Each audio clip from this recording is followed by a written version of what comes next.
Hello everyone, स्वागत है आप सबका अल्टीमेट सक्सेस के इस वीकली करंट अफेयर सीरीज में। आज हम बात करेंगे अगस्त सेकेंड वीक के इंपॉर्टेंट करंट अफेयर्स की। आगे बढ़ने से पहले अगर आप चैनल पे नए हैं तो सब्सक्राइब जरूर कीजिए और बराबर में बेल आइकन आपको दिखेगा, इसको भी आपको जरूर प्रेस कर देना है। आज का हमारा पहला क्वेश्चन है कि जो T20 वर्ल्ड कप है 2021 का, उसकी मेज़बानी कौन सा देश करेगा। यानी जो मेंस T20 वर्ल्ड कप है, पुरुषों का जो T20 वर्ल्ड कप है 2021 का, इसकी मेज़बानी तो 2021 का जो ये T20 वर्ल्ड कप है इसकी मेज़बानी भारत करेगा। पहले भी भारत ही कर रहा था, लेकिन अभी क्यों हम चर्चा कर रहे हैं, क्योंकि अभी 2020 में आपको पता है T20 वर्ल्ड कप होना था, mains T20 world cup Australia में, लेकिन कोविड-19 की वजह से ये कैंसिल करना पड़ा।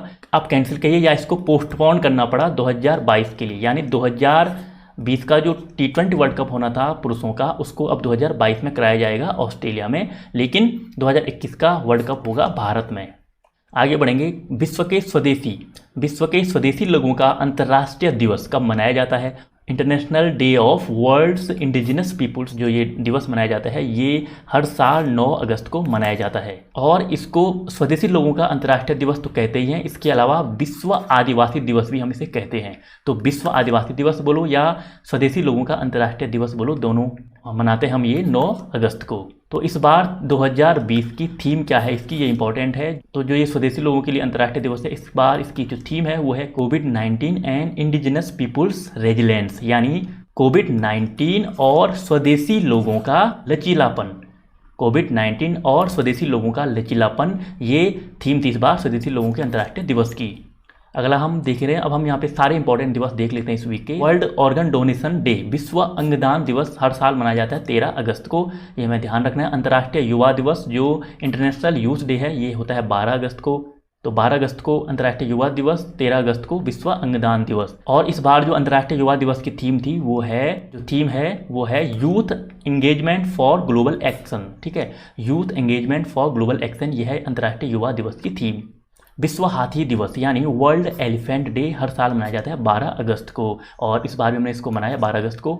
विश्व जैविक ईंधन दिवस 10 अगस्त को मनाया जाता है। वर्ल्ड बायोफ्यूल दिवस इसे कहते हैं, वर्ल्ड बायोफ्यूल डे 10 अगस्त को। और जो राष्ट्रीय हथकरघा दिवस होता है यानी नेशनल हैंडलूम डे, उसे मनाते हैं 7 अगस्त को। हथकरघा मतलब हाथ से बनी हुई चीज़, तो हाथ से बनी हुई जो चीज़ है, इनके हाथ से बनी हुई कोई भी वस्तु है, उसके लिए दिवस मनाया जाता है 7 अगस्त को। इंपॉर्टेंट डेज हमने देख लिए सारे इस वीक के। अब हम आगे बढ़ेंगे अगले क्वेश्चन की ओर।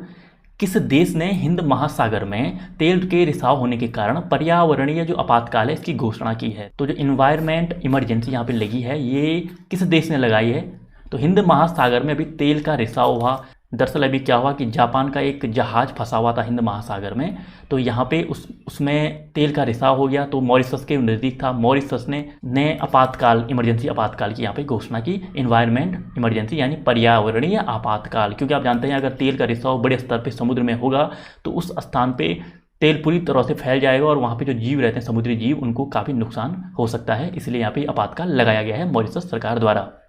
आप ये देख लीजिए मैप में कि मॉरिशस कहाँ पे है हिंद महासागर में। आप ये देख सकते हैं, ये द्वीप है मॉरिशस और ये है हिंद महासागर में, इसने लगाया है पर्यावरणीय आपातकाल। आगे बढ़ेंगे अगले क्वेश्चन की ओर। किस कंपनी ने एंड्रॉयड उपयोगकर्ताओं के लिए एक नया फाइल साझाकरण फीचर नियर बाय शेयर नाम से ये लॉन्च किया है। तो नियर बाय शेयर जो ये एंड्रॉयड यूजर्स के लिए है, ये लॉन्च किया है गूगल ने।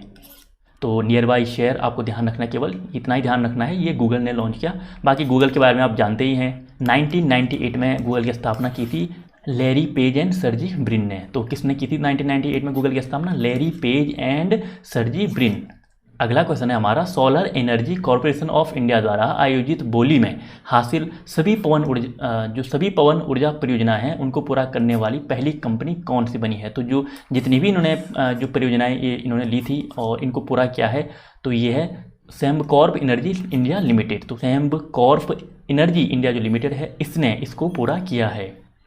किस मंत्रालय को आईटी सक्षम छात्रवृत्ति योजनाओं से आदिवासियों के सशक्तिकरण के लिए स्कॉच गोल्ड अवार्ड मिला है।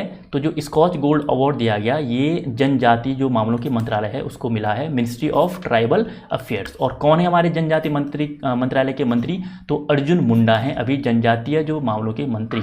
तो जनजातीय मामलों के मंत्री अर्जुन मुंडा हैं और स्कॉच अवार्ड इसी मंत्रालय को दिया गया है। भारत सरकार ने अपनी किस प्रमुख पहल के लिए एक लोगो डिजाइन प्रतियोगिता की घोषणा की है। तो यहाँ पे एक लोगो डिजाइन जो प्रतियोगिता होगी, ये आत्मनिर्भर भारत जो अभियान है इसके तहत इसका आयोजन इसके तहत किया जाएगा।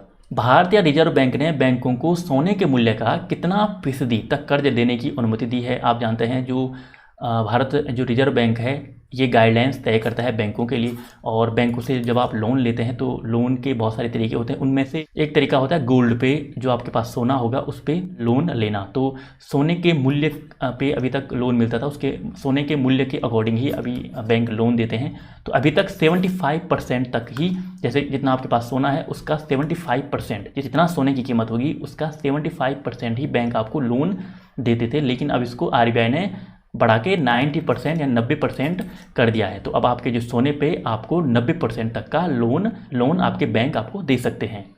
प्रधानमंत्री नरेंद्र मोदी जी ने स्वच्छ भारत मिशन पर किस इंटरैक्टिव अनुभव केंद्र का उद्घाटन किया है। तो एक अभी केंद्र का उद्घाटन किया गया, इसका नाम है राष्ट्रीय स्वच्छता केंद्र। तो राष्ट्रीय स्वच्छता केंद्र का अभी उद्घाटन किया गया था हाल ही में।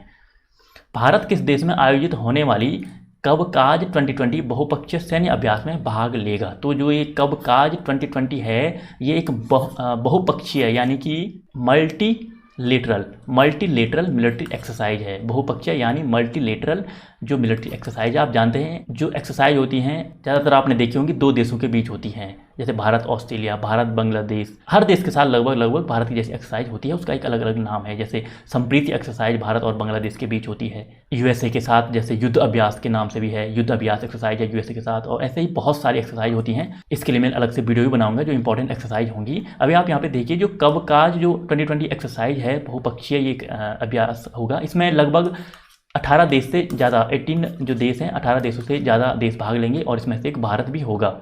तो अब भारत भी कवकाज 2020 का यहाँ पे हिस्सा होगा, और ये एक्सरसाइज हो रही है रसिया में। तो रसिया में होगी कवकाज 2020 बहुपक्षीय सैन्य अभ्यास। अगला क्वेश्चन देखेंगे हम यहाँ पे कि अगस्त क्रांति दिवस या भारत छोड़ो आंदोलन की 78वीं वर्षगांठ कब मनाई गई। तो 78वीं अभी वर्षगांठ मनाई गई थी भारत छोड़ो आंदोलन की, और ये मनाई गई 8 अगस्त को। तो आप जानते हैं जो भारत छोड़ो आंदोलन हुआ था 8 अगस्त 1942 को स्टार्ट किया गया था, और ये स्टार्ट कहाँ से हुआ था, बॉम्बे से ये स्टार्ट किया गया था, और इसको अगस्त क्रांति के नाम से भी हम जानते हैं, अगस्त क्रांति। तो इसीलिए अगस्त क्रांति या भारत छोड़ो आंदोलन दिवस मनाते हैं हर साल 8 अगस्त को, क्योंकि 8 अगस्त 1942 को ये स्टार्ट हुआ था। अब जानते हैं यहीं पे इसी आंदोलन में, भारत छोड़ो आंदोलन में करो या मरो का नारा दिया गया था महात्मा गांधी द्वारा, और अंग्रेजों भारत छोड़ो और करो या मरो ये 2 फेमस नारे हैं, और ये दिए गए थे महात्मा गांधी द्वारा, और इसी आंदोलन में ये नारे दिए गए थे। तो ये हमें यहाँ से ध्यान रखना है। आगे बढ़ेंगे। एक बुक है अमेजिंग अयोध्या एक पुस्तक है। ये बुक किसने लिखी, हमें बुक्स में केवल जो बुक है उसके राइटर और उसके बारे में बस यही ध्यान रखना है, क्योंकि बहुत सारी बुक्स हो जाती हैं तो कन्फ्यूज होता है, इसलिए आपको बार बार प्रैक्टिस करनी है इनकी। तो अमेजिंग अयोध्या है, अमेजिंग अयोध्या लिखी गई है नीना राय के द्वारा। आगे देखते हैं केंद्रीय रिजर्व पुलिस बल में महानिरीक्षक के रूप में किसे नियुक्त किया गया है। तो जो सेंट्रल रिजर्व पुलिस फोर्स है CRPF, इसके जो IG बने हैं हमारे, ये बने हैं PS रानिपसे हैं, जो सेंट्रल रिजर्व पुलिस फोर्स के अभी महानिरीक्षक बने हैं। Making sense of Indian democracy पुस्तक के लेखक कौन है। इस वीक की एक और इंपॉर्टेंट बुक है हमारे सामने, making sense of Indian democracy. तो making sense of Indian democracy है योगेंद्र यादव की बुक। तो making sense of Indian democracy Yogendra Yadav की बुक हमने देख ली। आगे हम देख लेते हैं भारतीय केंद्रीय बोर्ड BCCI ने किस चाइनीज मोबाइल फ़ोन कंपनी के साथ इंडियन प्रीमियर लीग जो IPL है इसके आगामी सीजन के लिए टाइटल प्रायोजन करार को निलंबित कर दिया है। तो ये काफ़ी पहले हो गया था। तो आप जानते हैं इस बार का जो IPL है ये UAE में खेला जा रहा है, संयुक्त अरब अमीरात में यहाँ पे खेला जा रहा है। चाइनीज जो कंपनी है वीवो, इसका करार था 2023 तक IPL के साथ। तो इस साल के लिए इन्होंने अपना करार वीवो के साथ, मतलब BCCI ने वीवो के साथ अपना करार यहाँ पे ख़त्म किया है। टोटल पूरा करार ख़त्म नहीं हुआ, केवल इस साल के लिए इसको रोका गया है वीवो के साथ। और मैं आपको यहाँ पे बता दूं लेटेस्ट न्यूज़ है कि जो ड्रीम 11 है, ड्रीम 11 अब इस साल का जो IPL है इसका टाइटल जो प्रायोजन है ये बन गया है, टाइटल प्रायोजक बन गया है ड्रीम 11। तो वीवो हट गया है और ड्रीम 11 ने वीवो की जगह ले ली है, केवल 1 साल के लिए, ये ध्यान रखना है हमें।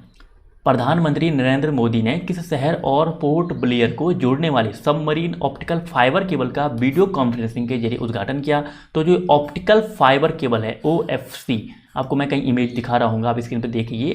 जो ऑप्टिकल फाइबर केबल है ये बिछाई गई है अंडमान एंड निकोबार के पोर्ट ब्लेयर तक। कहाँ से? भारतीय जो तमिलनाडु में जो तमिलनाडु की राजधानी यानी कि जो हमारा शहर है भारत का चेन्नई शहर से अंडमान एंड निकोबार तक ये केबल बिछाई गई है, ऑप्टिकल फाइबर केबल। और ये किस लिए है? ये दूर संचार जो प्रक्रिया है वहाँ पे अंडमान एंड निकोबार में जो दूर संचार प्रक्रिया है उसको दुरुस्त करने के लिए वहाँ पे बहुत अभी अच्छा इसका जो मुख्य लाभ मिलेगा वो टूरिज्म में सरकार को मिलेगा। वहाँ पे पर्यटन को हम पहुँचा सकते हैं। जो हमारे सैनिक हैं वहाँ पे जो रहते हैं उनको और वहाँ के जो लोग हैं उनको काफ़ी हेल्प इससे अभी हेल्प मिलेगी।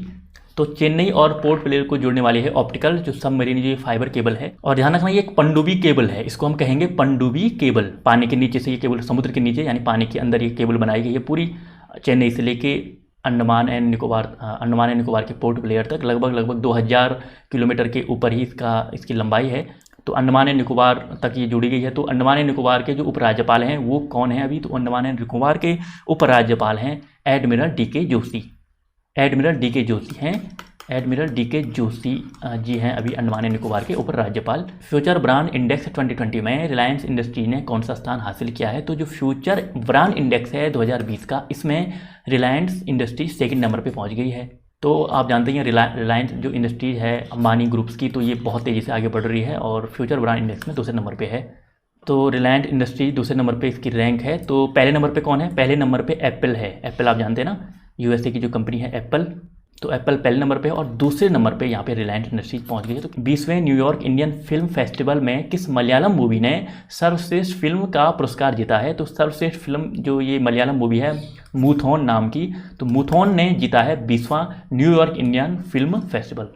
तो न्यूयॉर्क में जो इंडियन फिल्म फेस्टिवल हुआ इसमें मूथोन सबसे बेस्ट मूवी रही। किस राज्य ने महिला एवं किशोरी सम्मान योजना शुरू की है? तो जो महिला एवं किशोरी सम्मान योजना है ये चलाई है हरियाणा सरकार ने। बस इतना ही ध्यान रखना है, महिला एवं किशोरी जो सम्मान योजना है ये है हरियाणा सरकार की। WTF स्पोर्ट्स ने किसे अपना वैश्विक जो ब्रांड एम्बेसडर है नियुक्त किया है? तो अभी जो WTF स्पोर्ट्स है इसके ब्रांड एम्बेसडर बनाए गए हैं हरमनप्रीत कौर और सुरेश रैना को। तो इसका आंसर आपको ध्यान रखना है, हरमनप्रीत कौर और सुरेश रैना बने हैं WTF के ब्रांड एम्बेसडर। अगला क्वेश्चन कि भारतीय रेलवे ने ट्रेनों की वास्तविक समय की निगरानी के लिए कौन सा ऐप लॉन्च किया? तो एक ऐप है OHE इंस्पेक्शन। OHE इंस्पेक्शन ये एक ऐप है, मोबाइल ऐप। तो इसको इंडियन रेलवे ने लॉन्च किया है किस चीज़ के लिए? जो वास्तविक समय की निगरानी के लिए। का मतलब क्या है? जो ट्रेन आप जानते हैं लेट हो जाती हैं कभी टाइम से, है ना, तो उसका जो टाइम है क्यों लेट हो रही हैं और कितनी लेट हो रही हैं ये सब इस ऐप पे आप उपलब्ध हो जाएगा। आप अपनी ट्रेन को यानी ट्रैक कर सकते हैं। अब आप देख सकते हैं कि कौन सी ट्रेन जिस टाइम से आप जा रहे हैं वो कितनी जल्दी है या कितनी लेट उसमें होने वाली है। ये OHE इंस्पेक्शन ध्यान रखना, ये ऐप है भारतीय रेलवे का।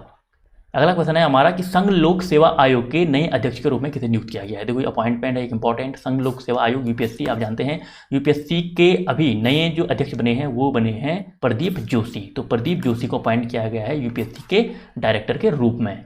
डायरेक्टर बोलो या चेयरमैन बोलो, चेयरमैन के रूप में प्रदीप जोशी बने हैं।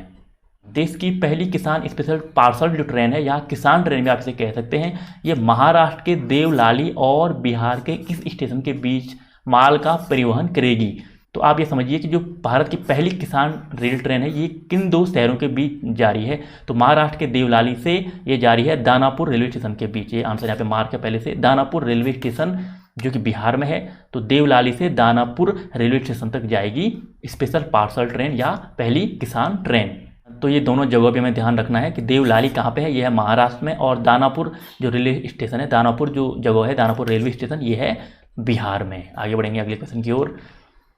हमारा 24वां क्वेश्चन है इस वीक का कि पद्म विभूषण सम्मानित अक्राहिम अलकाजी जिनका हाल ही में निधन हो गया था, एक प्रतिष्ठित कौन थे?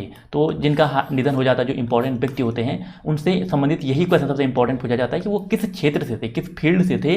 तो अब्राहिम अलकाजी थिएटर डायरेक्टर थे, एक गुरु भी थे, आप समझ सकते हैं। बेसिकली थिएटर में जो थिएटर डायरेक्टर थे बेसिकली, लेकिन एक टीचर भी थे ये। तो अक्राहिम अलकाजी एक थिएटर डायरेक्टर थे। तो आप कह सकते हैं कि थिएटर के फील्ड से थे अब्राहिम अलकाजी। अभी भारत के नए जो नियंत्रण एवं महालेखा परीक्षक के रूप में अपॉइंट किया गया है, तो किसकी नियुक्ति हुई है इस पद पे? जो ये कैग पद है, तो कैग कौन से हमारे अभी कैग बने हैं, यानी कंट्रोलर एंड ऑडिटर जनरल बने हैं भारत के, तो ये बने हैं गिरीश चंद्र मुर्मू। तो आप जानते ही हैं जो गिरीश चंद्र मुर्मू हैं ये जम्मू कश्मीर के उपराज्यपाल अभी थे, इन्होंने वहाँ से रिजाइन दिया। तो भारत सरकार ने इनको कैग के नए कैग के रूप में अपॉइंट किया है, यानी कि कंट्रोलर एंड ऑडिटर जनरल, नियंत्रण एवं महालेखा परीक्षक नए बने हैं गिरीश चंद्र मुर्मू। एक और बुक है इस वीक हमारे लिए इंपॉर्टेंट, रॉ a history of India's covert operations. तो रॉ a history of India's covert operations है, आप इतना ध्यान रखिए, रॉ के ऊपर ये बुक है। तो ये बुक है यातिश यादव की। तो यातिश यादव एक जर्नलिस्ट हैं, तो जर्नलिस्ट हैं ये यातिश यादव, इनकी एक बुक है ये रॉ history of India's covert operations. तो रॉ आप जानते हैं, रॉ की आपको पता होना चाहिए कि पहले तो रॉ की फुल फॉर्म क्या होती है। तो रॉ का मतलब होता है, रॉ मतलब रिसर्च एंड एनालिसिस विंग, यानी भारत की ये अंतर्राष्ट्रीय गुप्त एजेंसी है और इसकी स्थापना हुई थी 1968 में। तो वर्तमान में अभी जो इसके अध्यक्ष यानी चीफ हैं वो हैं सामंत गोयल। सामंत गोयल हैं वर्तमान में रॉ के चीफ। किस देश ने निशस्त्र माइनटमैन थर्ड अंतर जो महाद्वीपीय बैलिस्टिक मिसाइल है इसका परीक्षण उड़ान का संचालन किया। तो बैलिस्टिक मिसाइल जो माइनटमैन थर्ड है ये है यूएसए की, तो ये ध्यान रखना है, संयुक्त राज्य अमेरिका की है माइनटमैन थर्ड। विलियम इंग्लिश जी का भी अभी हाल ही में निधन हो गया। तो विलियम इंग्लिश जी कंप्यूटर के किस उपकरण के सह निर्माता थे। तो विलियम इंग्लिश थे ये माउस जो है जिसका आप इस्तेमाल करते हैं, माउस के सह निर्माता थे, मतलब माउस को बनाने में इनकी भी कुछ भागीदारी थी। इनका अभी हाल ही में निधन हुआ, इनका नाम है विलियम इंग्लिश। तो इन्होंने 1964 में डॉगलस जो एंजल बर्ड हैं इनके साथ मिलके माउस की जो मतलब डेवलप किया था माउस को 1964 में। तो विलियम इंग्लिश ध्यान रखना है माउस के सह निर्माता थे। इनके अलावा राहत इंदौरी जी का भी निधन हुआ है। तो राहत इंदौरी जी एक शायर थे, यानी एक पोइट थे, कविता लिखते थे, तो पोइट थे राहत इंदौरी, इनका भी अभी हाल ही में निधन हो गया, ये भी हमें ध्यान रखना है। कुशोक बकुला रिम्पोचे हवाई अड्डा जो हाल ही में खबरों में है किस जगह में स्थित है। तो कुशोक बकुला रिम्पोचे जो हवाई अड्डा है ये है लेह में, लेह लद्दाख आप जानते हैं, तो लेह में है कुशोक बकुला रिम्पोचे हवाई अड्डा। अजय त्यागी जिनका कार्यकाल 18 महीने के लिए बढ़ा दिया गया वे किस संगठन के अध्यक्ष हैं। तो अजय त्यागी जी का अभी कार्यकाल बढ़ाया गया है सेबी के पद पे 18 महीने के लिए, और तो ये सेबी के अभी अध्यक्ष हैं, तो इनको अब 18 महीने का और यहाँ पे विस्तार दिया गया है इनके कार्यकाल में। और सेबी आप जानते हैं security and exchange board of India है ना, security and exchange board of India SEBI, इसी के अध्यक्ष हैं अजय त्यागी। महिंदा राजपक्षे ने कितनी बार श्रीलंका के प्रधानमंत्री के रूप में शपथ ली है। तो चौथी बार, फोर्थ टाइम यहाँ पे शपथ ली है महिंदा राजपक्षे ने श्रीलंका के प्रधानमंत्री के रूप में। अभी इन्होंने यहाँ पे फिर से प्रधानमंत्री का चुनाव जीत लिया है। तो बस इतना ध्यान रखना, पड़ोसी देश है तो पता होना चाहिए यहाँ के प्रधानमंत्री, और इनके बड़े भाई ही यहाँ के राष्ट्रपति भी हैं अभी। तो श्रीलंका के जो राष्ट्रपति हैं उनका नाम है गोतभया राजपक्षे। तो भैया वाला जो नाम आ रहा है गोतभया, ये बड़े भाई हैं महिंदा राजपक्षे के, ये यहाँ पे राष्ट्रपति हो गए, और छोटे भाई महिंदा राजपक्षे यहाँ के प्रधानमंत्री हैं। भारत ने श्रीलंका को किस राज्य में स्थित कुशीनगर हवाई अड्डे के लिए अपनी अंतर्राष्ट्रीय उड़ान भेजने के लिए इच्छा जताई है। आपको पता है मैंने जब ये कुशीनगर जो हवाई अड्डा है इसको भारत ने अंतर्राष्ट्रीय हवाई अड्डा बनाया था, मैंने तभी आपको बताया था। कुशीनगर जो हवाई अड्डा है भारत का, अब ये अंतर्राष्ट्रीय हवाई अड्डा भारत सरकार ने इसे बनाया है, ये है उत्तर प्रदेश में। तो भारत सरकार ने श्रीलंका से यहाँ पे कहा है कि जो कुशीनगर हवाई अड्डा है यहाँ पे ये अपनी उड़ानें भेज सकता है। 1971 के मुक्ति संग्राम में शहीद हुए भारतीय सैनिकों की स्मृति में कौन सा देश वहाँ एक स्मारक का निर्माण करेगा। तो आप जानते हैं 1971 में बांग्लादेश को आज़ाद कराया था भारत ने, या आप ये भी कहिए कि बांग्लादेश आज़ाद हुआ था पाकिस्तान से। तो क्योंकि वहाँ पे गृह युद्ध चल रहा था बांग्लादेश में, तो भारतीय सेना भी वहाँ पे मदद मांगी थी बांग्लादेश ने, तो भारतीय सेना वहाँ पे गई थी। यहाँ पे भारतीय कुछ सैनिक भी यहाँ पे शहीद हुए थे, उनके लिए ही यहाँ पे उनकी स्मृति में ही यहाँ पे बांग्लादेश में अब ये एक स्मारक बनेगा। तो ये ध्यान रखना है, बांग्लादेश में यहाँ पे भारतीय सैनिकों के लिए स्मारक बनेगा। और 1971 में यहाँ पे बांग्लादेश आज़ाद हो गया था पाकिस्तान से। अगला क्वेश्चन है हमारा, कौन सा राज्य भारत का पहला इलेक्ट्रिक वाहन पार्क बनाने की योजना बना रहा है। तो जो भारत का पहला इलेक्ट्रिक वाहन पार्क बनेगा ये बनेगा तमिलनाडु में। आप जानते हैं मैप में तमिलनाडु कहाँ पे है, आप देख भी लीजिए, ये है तमिलनाडु और यहीं पे बनेगा पहला इलेक्ट्रिक वाहन पार्क। फ्लिपकार्ट ने किस राज्य की एक जिला एक उत्पाद जो योजना है इसके लिए समझौता ज्ञापन पर हस्ताक्षर किया है। तो वन डिस्ट्रिक्ट वन प्रोडक्ट जो ये स्कीम है ODOP से कह रहे हैं, तो ये स्कीम उत्तर प्रदेश के साथ किया है फ्लिपकार्ट ने। फ्लिपकार्ट और उत्तर प्रदेश ये मिले हैं इस स्कीम के तहत। निम्नलिखित में से किसने ग्रांड प्री के 70 जो वर्षगांठ है 70वें जो वर्षगांठ के मौके पर आयोजित रेस में खिताब जीता है। तो 70वीं जो एनिवर्सरी ग्रांड प्रिक्स की इस पे मैक्स वर्स्टप्पन ने अभी खिताब जीता है। तो मैक्स वर्स्टपन, ध्यान रखना, रेड बुल के ड्राइवर हैं। रेड बुल के ड्राइवर मैक्स वर्स्टपन ने ये खिताब जीता। बस अभी पहले नंबर पे जिन्होंने जीता उन्हीं का याद रखो। और आगे बढ़ेंगे हम। उस भारतीय अंपायर का नाम बताइए जिसे हाल ही में आईसीसी अंतर्राष्ट्रीय अंपायरों के पैनल में शामिल किया गया है। तो भारतीय अंपायर का नाम आपको बताना है। तो इनका नाम है के एन अनंत पद्मनाभम। केंद्रीय पर्यावरण मंत्री प्रकाश जावड़ेकर जी ने मानव हाथी टकराव पर एक किस नाम का राष्ट्रीय पोर्टल का उद्घाटन किया है।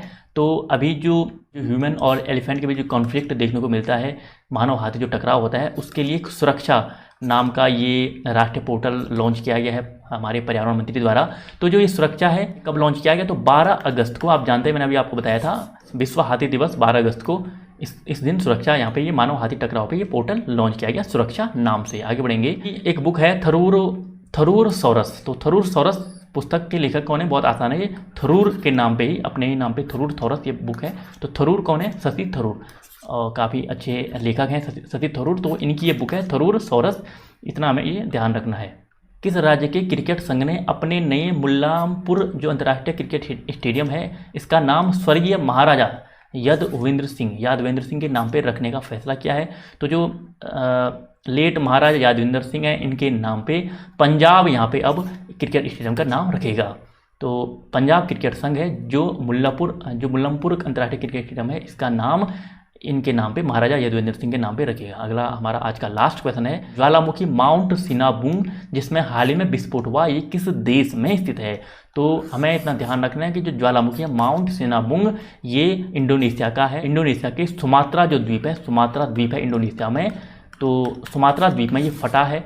और माउंट सिनाबुंग ध्यान रखना है इंडोनेशिया में है। और आप मैप में देख सकते हैं इंडोनेशिया कहाँ पे है, ये है यहाँ पे इंडोनेशिया, और माउंट सिनाबुंग है इंडोनेशिया में। तो उम्मीद करता हूँ ये इस अगस्त सेकेंड वीक के इंपॉर्टेंट करंट अफेयर्स आपने देखे होंगे। अगस्त थर्ड वीक के भी बहुत जल्दी आपके सामने होंगे।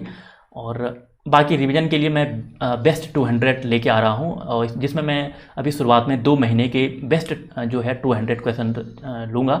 तो अभी जो अगली वीडियो आएगी बेस्ट 200 की, वो जून और जुलाई मंथ की आएगी। जून और जुलाई में जो मुझे सबसे बेहतरीन 200 क्वेश्चन लगेंगे MCQ, वो हम यहाँ पे डिस्कस करेंगे। और अगर आप वीकली करंट अफेयर देखते होंगे तो आपको केवल रिवीजन के तौर पे बेस्ट MCQ देखना है, तो 200। बाकी अभी नेशनल पार्क ऑफ इंडिया पे हमने जो स्टैटिक जीके में जो वीडियो बनाई है, आपने अगर अभी तक वो नहीं देखी तो आप उसे जरूर देख लेना। तो उसमें मैंने पूरे डिटेल में भारत के नेशनल पार्क डिस्कस किए हैं, क्योंकि नेशनल पार्क अब इतना इंपॉर्टेंट टॉपिक है कि लगभग सारे नेशनल पार्क आपके एग्जाम में आए हुए हैं। तो ऐसे में जब इम्पॉर्टेंट, तो आपको कोई भी नहीं छोड़ना चाहिए। हर स्टेट वाइज आपको मैंने वहाँ पे बताया है, उसमें डिस्कस किए हैं। तो अगर आप 2-3 बार वो वीडियो देख लेंगे तो आपको नेशनल पार्क में फिर कभी कोई दिक्कत नहीं होगी। तो मिलते हैं आपसे अगली वीडियो में। उम्मीद करता हूँ वीडियो अच्छा लगा होगा। नमस्कार।